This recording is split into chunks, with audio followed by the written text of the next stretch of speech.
Recently, I was in Uganda, East Africa, and we were just driving along, and all of a sudden I heard the Lord say, look. And then I look out the window and boom, I see all these little blue tarps on the side of this mountain. And I asked, what is that? And they said, it's a refugee camp for people who have been displaced by the terrible flooding that has come in. Now, look, you can imagine that the poor people are the people that are displaced because they live in the worst parts and they live in the flood zones. And then whenever the terrible floods come, they lose a lot of lives, they lose family, they lose their homes, they lose everything. Well, the Ugandan government actually gives them land, and then they give them blue tarps and they say, you're welcome to build something here.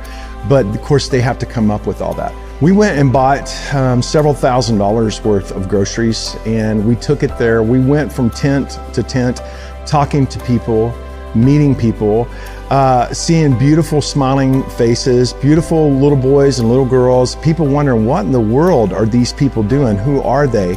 And we were like, Jesus has arrived. Today, the kingdom has come to your house. And then the chief there began to ask me, hey, would you please build a school here? Could you please build a church here? Then we talked to a doctor and said, we want to do a medical clinic. Look, these people have nothing. He said, come here, I want to show you something.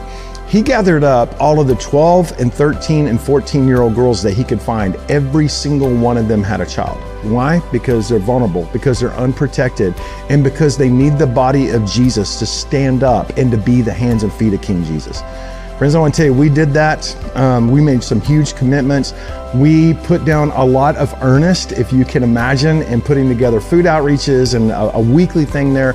We are already brought in school teachers that are going to start teaching them even before we get the building up. Friends, I want to encourage you to get into the fight. Simply go to odx.tv and help me rescue thousands and thousands of more people.